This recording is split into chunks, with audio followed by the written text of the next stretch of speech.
June 25, 1950, 4 o'clock a.m. The 38th parallel Korea, along a line drawn arbitrarily across a peninsula by two junior officers with a National Geographic map 5 years earlier. 90,000 North Korean troops surged south in a coordinated invasion. Soviet-built T-34 tanks smash through defensive positions. Artillery pounds South Korean positions. The element of surprise is total. Within hours, the South Korean capital of Seoul, just 35 miles from the border, comes under attack. Within days, it falls. Within weeks, South Korean and hastily deployed American forces are pushed into a tiny perimeter around the port city of Busan, their backs to the sea, fighting for survival. 3 years later, after millions of casualties, the war ends exactly where it began, at the 38th parallel. No victory, no defeat, just an armistice that technically leaves the two Koreas still at war to this very day. This is the Korean War, America's forgotten war. And the conflict that created the world's most dangerous border birthed the North Korean regime that captures American ships and threatens nuclear war, and established the Cold War template for proxy conflicts that would define the next 4 decades. This is how we got here. To understand the Korean War, we must begin not in 1950, but in August 1945, as World War II ends with Japan's surrender. Korea, colonized by Japan since 1910, suddenly finds itself liberated, but not independent. On August 10, 1945, just one day after the atomic bombing of Nagasaki, two young U.S. Army colonels, Dean Rusk and Charles Bonesteel, are given 30 minutes to recommend a dividing line for Korea. Soviet forces are already advancing into Korea from Manchuria. The United States wants to ensure some American presence on the peninsula. Using a National Geographic map on the wall, Rusk and Bonesteel draw a line at the 38th parallel, roughly halfway up the peninsula. North of this line, Soviet forces will accept Japanese surrender. South of it, American forces will. The division is meant to be temporary, just an administrative convenience for accepting surrender. The Soviets agree to this arrangement immediately, surprising American planners who expected negotiation. What the Americans don't realize is that the 38th parallel gives the Soviet Union control of Korea's industrial heartland, its hydroelectric power, and its mineral resources, while leaving the largely agricultural South to the Americans. This line, drawn in 30 minutes by two coloners who had never been to Korea, will become one of history's most consequential borders. By September 1945, the reality sets in. Soviet forces occupy the north, establishing a communist government under Kim Il-sung, a young guerrilla fighter who spent the war years in the Soviet Union and Manchuria fighting the Japanese. American forces occupy the south, eventually supporting Syngman Rhee, a fierce anti-communist who spent decades in exile in the United States. Both leaders share one crucial characteristic. Each believes he alone should rule all of Korea.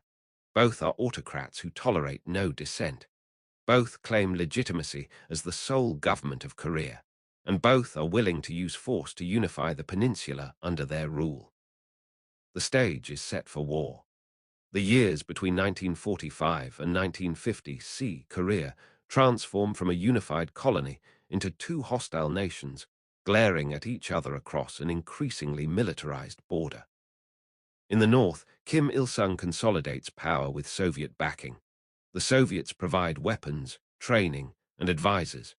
They help build the Korean People's Army into a formidable force equipped with Soviet T-34 tanks, artillery, and aircraft.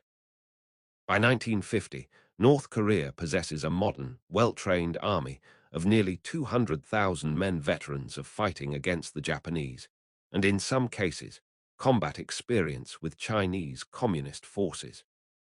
In the south, the situation is more chaotic. Syngman Rhee's government faces communist insurgencies, political instability, and economic crisis. The South Korean military is poorly equipped and trained, more suited for internal security than conventional warfare. Crucially, the United States refuses to provide tanks or heavy artillery, fearing Ri might use them to invade the north. Border incidents escalate throughout 1949 and early 1950. Artillery exchanges, patrol clashes, small-scale raids. Each side blames the other for aggression. Each claims to be defending against invasion. The geopolitical context favors North Korean ambitions. In January 1950, Secretary of State Dean Acheson gives a speech defining America's defensive perimeter in Asia and excludes South Korea from explicit American protection. This statement is interpreted by both Kim Il-sung and Joseph Stalin as a green light. In April 1950, Kim travels to Moscow to seek Stalin's approval for invasion. Stalin, initially reluctant, eventually agrees, but only if Mao Zedong's China also approves. Kim visits Beijing in May. Mao agrees to provide backup if the invasion triggers American intervention. The plan is sophisticated. A massive coordinated offensive designed to capture Seoul within days, then sweep south to Busan before American forces can effectively intervene. Kim predicts total victory within 3 weeks. On June 25, 1950, the invasion begins. The North Korean assault is overwhelming and meticulously planned. 7 infantry divisions and an armored brigade smash through the 38th parallel at multiple points. Soviet-built T-34 tanks, impervious to the light weapons available to South Korean forces, lead the advance. The South Korean army, caught by surprise with many officers on weekend leave, collapses. Units scatter or surrender. Equipment is abandoned. Within 48 hours, North Korean forces are advancing on Seoul. President Harry Truman receives the news on June 24, Washington time at his home in Independence, Missouri. His response is immediate.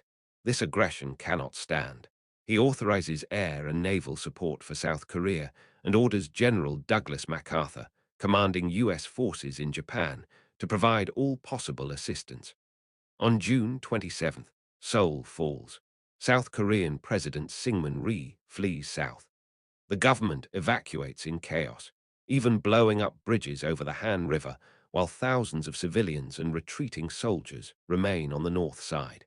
The United Nations Security Council, with the Soviet Union boycotting over the issue of Chinese representation, passes resolutions condemning the invasion and authorizing military assistance to South Korea.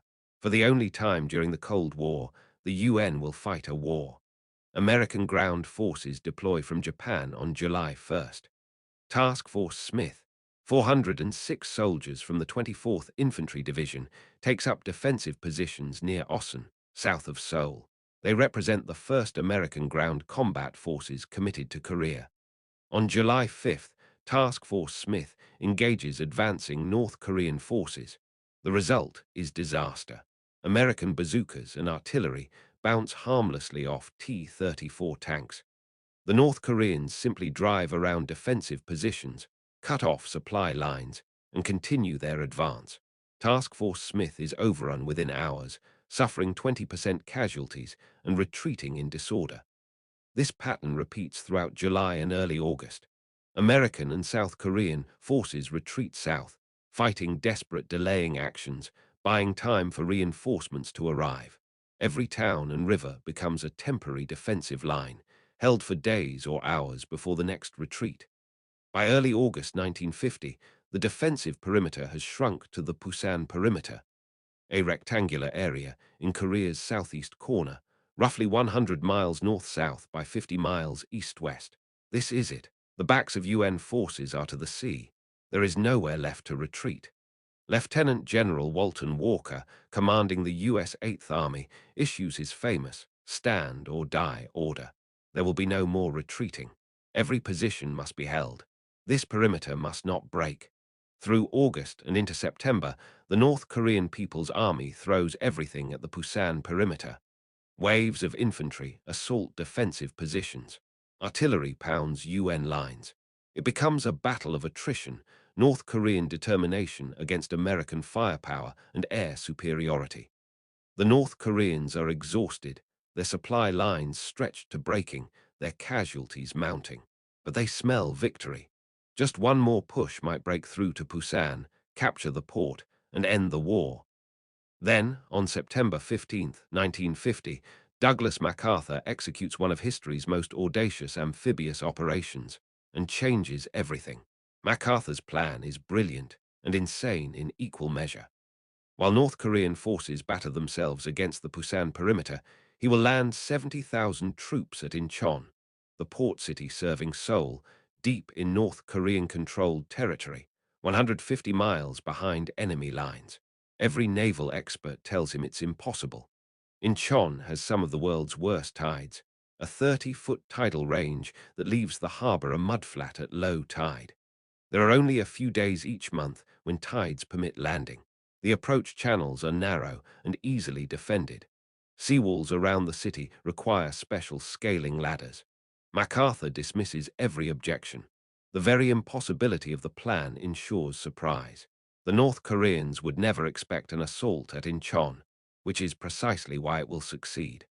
On September 15th, 1950, the 1st Marine Division and 7th Infantry Division storm ashore at Incheon. The gamble pays off. Resistance is lighter than expected. Within 24 hours, 40,000 troops are ashore. Within 3 days, they recapture Seoul's Kimpo Airport. For North Korean forces, the landing is catastrophic. Their entire army is in the south, hammering the Busan perimeter. Now American forces are behind them, threatening their supply lines and routes of retreat. The North Korean army begins to disintegrate. UN forces break out of the Busan perimeter on September 16th, attacking north to link up with forces driving south from Incheon. Caught between two advancing armies, North Korean forces collapse. Units that fought tenaciously for weeks suddenly break and run. What was an organized army becomes a mob of refugees fleeing north. By September 28th, Seoul is recaptured, though 3 months of fighting has reduced much of the city to rubble. By early October, UN forces reach the 38th parallel, the original border. The invasion has been defeated. Now comes a fateful decision. Should UN forces stop at the 38th parallel or pursue the defeated North Koreans and unify Korea by force? MacArthur argues passionately for pursuing total victory. The North Korean army is shattered. Kim Il-sung's regime is reeling. This is the opportunity to unify Korea under a democratic government and eliminate the communist regime entirely. Washington agrees, with crucial qualifications. UN forces can advance into North Korea only if there is no indication of Chinese or Soviet intervention. If China enters the war, MacArthur must be prepared to halt operations. On October 7th, 1950, UN forces cross the 38th parallel heading north. The goal is to reach the Yalu River, Korea's border with China, and unify the entire peninsula. MacArthur predicts the war will be over by Christmas. It's a catastrophic miscalculation. As UN forces advance north, Chinese leader Mao Zedong faces an agonizing decision. The new People's Republic of China, just 1 year old, is economically devastated after decades of war. The last thing China needs is another war. But Mao cannot allow American forces to reach China's border. A unified, pro-American Korea poses an unacceptable strategic threat. Stalin is pressuring Mao to intervene, promising Soviet air support. Most importantly, Mao fears that if America destroys North Korea, China might be next. Throughout October, Chinese forces secretly cross the Yalu River into North Korea, not thousands, but hundreds of thousands. They move at night, hide during the day, maintain radio silence. American intelligence completely misses the buildup. On October 25th, Chinese forces ambush a South Korean regiment near Unsan. It's the first contact, but MacArthur dismisses it as a minor incursion by Chinese volunteers. He's catastrophically wrong. By early November, over 300,000 Chinese troops are in Korea, waiting in the mountains. UN forces continue advancing, increasingly dispersed across North Korea's mountainous terrain, supply lines stretched thin. The US 8th Army advances up the western side of the peninsula. X-Corps advances up the eastern side. Between them are mountains and limited coordination. On November 25th, China launches a massive coordinated offensive. 250,000 Chinese troops emerge from concealment and strike UN forces across a 50-mile front. The assault is overwhelming. Chinese tactics are unlike anything UN forces have experienced. They attack at night, using bugles and whistles to coordinate movements. They infiltrate between units, surround and isolate them. They seem indifferent to casualties, sending wave after wave of infantry against defensive positions. UN forces reel back in shock.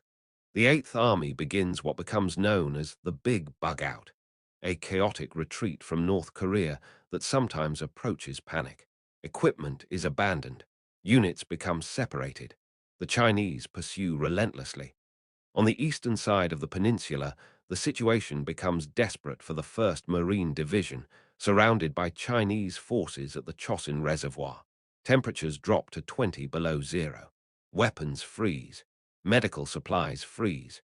The Marines fight their way south through 7 Chinese divisions, conducting what becomes known as the Breakout from Chosin, one of the most legendary fighting retreats in military history. By Christmas 1950, when MacArthur had predicted victory, UN forces are in headlong retreat back toward the 38th parallel. Seoul falls to Chinese forces again on January 4, 1951. In just 2 months, the situation has completely reversed. The retreat finally stabilizes south of Seoul in January 1951. General Matthew Ridgway, replacing Walker who died in a Jeep accident, reorganizes the Eighth Army and launches limited counteroffensives. Through February and March 1951, UN forces gradually push north again, recapturing Seoul in March. By spring 1951, the lines stabilize roughly along the 38th parallel. Both sides have learned bitter lessons. Neither can achieve total victory. The war settles into a grinding stalemate of attrition. With battle lines stabilized near the 38th parallel, the war's character changes fundamentally. The mobile warfare of 1950 gives way to something resembling World War I, static defensive lines, trench warfare, limited offensives to capture strategic hills. MacArthur, frustrated by stalemate, advocates escalation. He wants to bomb Chinese bases in Manchuria, blockade China's coast, possibly use atomic weapons. He believes limited war is a contradiction.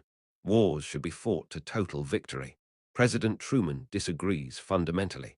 Escalation risks World War III. The Soviet Union has nuclear weapons now. Attacking China might trigger Soviet intervention. The goal should be a negotiated settlement, restoring the 38th parallel border. MacArthur publicly contradicts administration policy, sends unauthorized communications to Republican congressional leaders, and effectively challenges civilian control of the military. On April 11, 1951, Truman fires MacArthur, one of the most controversial decisions in American presidential history. MacArthur returns to a hero's welcome, addressing Congress to thunderous applause. But Truman's decision stands. In America, civilian authority controls the military. General Ridgway assumes command. The strategy shifts from seeking victory to achieving negotiated settlement. Limited offensives continue, taking hills, straightening defensive lines, inflicting casualties, but always with limited objectives. In July 1951, armistice negotiations begin at Keesong, later moving to Panmunjom. Both sides expect quick agreement. Instead, negotiations drag on for 2 years while fighting continues. The sticking points are numerous. The exact location of the demarcation line, exchange of prisoners of war, enforcement mechanisms. The prisoner exchange becomes particularly contentious. Thousands of Chinese and North Korean prisoners refuse repatriation, wanting to remain in South Korea or move to Taiwan. The communists demand forced repatriation. The UN refuses. While diplomats argue at Panmunjom, soldiers fight and die for hills whose names become legendary and meaningless simultaneously. Bloody Ridge, Heartbreak Ridge, Pork Chop Hill, Old Baldy. These battles kill thousands for terrain measured in hundreds of yards. The war becomes a brutal arithmetic. Each side launches offensives to improve negotiating positions. Communist forces attack to demonstrate resolve. UN forces counterattack to prove they cannot be intimidated. Men die for bargaining leverage. Air warfare becomes the war's most dynamic element. American F-86 Sabres battle Soviet-piloted MiG-15s in history's first large-scale jet combat. MiG Alley, over northwestern Korea, becomes a proving ground for jet tactics and technology. American pilots gradually achieve air superiority, but at a cost. The bombing campaign against North Korea intensifies. By war's end, virtually every significant structure in North Korea above one story has been destroyed. Hydroelectric dams are bombed, flooding rice fields and devastating agriculture. The bombing succeeds militarily, but hardens North Korean attitudes for generations. In spring 1953, the war's tempo increases. Stalin's death in March potentially changes the diplomatic equation. New Soviet leadership may want to end the costly commitment to Korea. Eisenhower, inaugurated as president in January, has promised to end the war and hints he might use atomic weapons. Chinese and North Korean forces launch major offensives in June 1953, attempting to grab territory before an armistice. South Korean President Ri, who opposes any settlement short of unification, releases thousands of anti-communist POWs, attempting to sabotage negotiations. But exhaustion and reality finally prevail. The war cannot be won by either side without risking global catastrophe. On July 27, 1953, at 10 o'clock a.m., the Korean Armistice Agreement is signed at Panmunjom. The guns fall silent at 10 o'clock p.m. that same day. After 3 years, 1 month, and 2 days, the fighting ends. The demarcation line runs roughly along the 38th parallel, almost exactly where the war began. No peace treaty is signed, only an armistice, a temporary cessation of hostilities. Technically, the Korean War never ends. It simply stops. The statistics are staggering and sobering. American casualties: 36,574 dead, 92,134 wounded, 8176 missing, 7245 prisoners of war. South Korean military casualties: approximately 137,000 dead, 450,000 wounded. North Korean and Chinese casualties: estimates vary wildly, but likely exceed 1.5 million military casualties. Civilian casualties: perhaps 2 to 3 million Korean civilians dead, with estimates ranging even higher. The exact number will never be known. Millions more are displaced. Families are separated by the DMZ, brothers on opposite sides of the border, never to meet again. The war destroys virtually all of North Korea's infrastructure and much of South Korea's. The Korean Peninsula remains divided. The demilitarized zone, a 160-mile-long, 2.5-mile-wide buffer, becomes the world's most heavily fortified border. Nearly 70 years later, it remains so. The war establishes several crucial precedents for the Cold War. First, it demonstrates that Cold War conflicts will be fought through proxies rather than directly between superpowers. The pattern, local conflict, superpower backing, limited war to avoid nuclear escalation, will repeat in Vietnam, Afghanistan, and elsewhere. Second, it shows the limits of American military power. The United States could not achieve total victory in Korea without risking World War III. This reality, that conventional military superiority doesn't always translate to political objectives, will haunt American policymaking for decades. Third, it cements the division between communist and non-communist Asia. South Korea remains in the American sphere. North Korea becomes increasingly isolated, ultimately developing into one of history's most repressive, totalitarian regimes. Fourth, it validates the UN collective security concept, at least theoretically. The Korean War is fought under UN authorization, though in reality it's overwhelmingly an American operation with allied contributions. For North Korea specifically, the war's legacy is profound and dark. The massive bombing campaign and near-total destruction creates a siege mentality that defines North Korean policy for generations.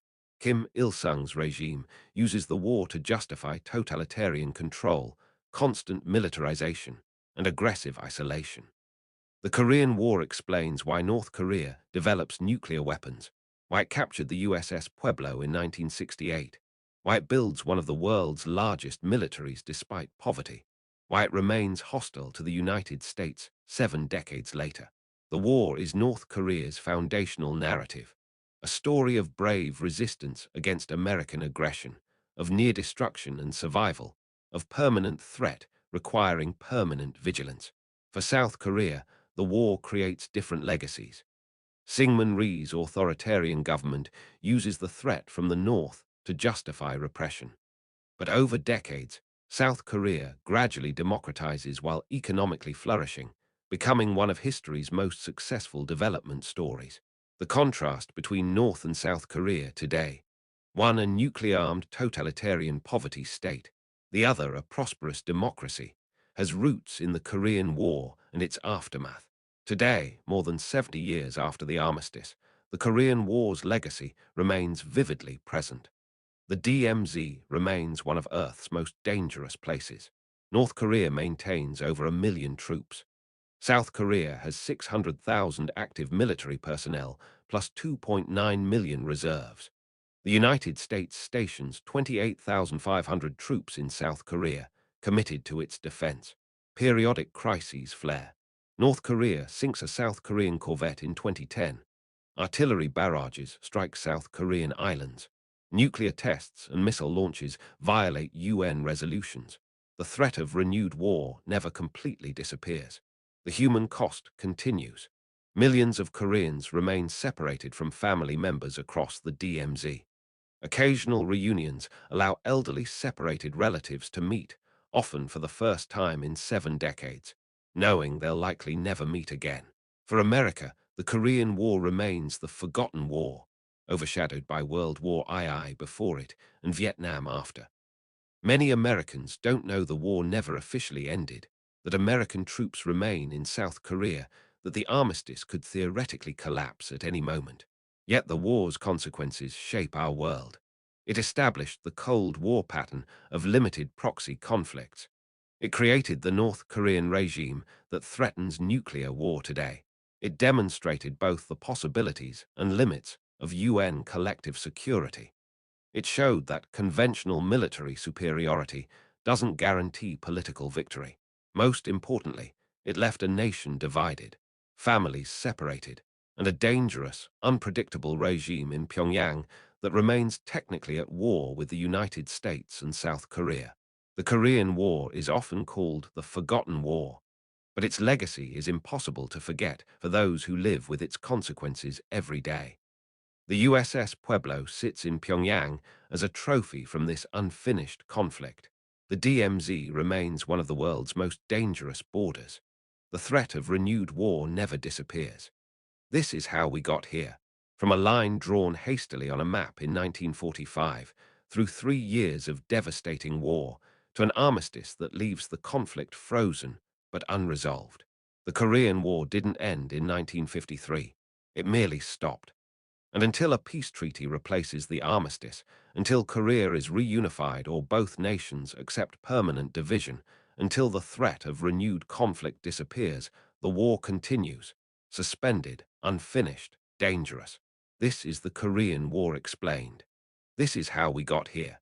And this is why Korea remains one of the world's most dangerous flashpoints more than 7 decades after the guns fell silent.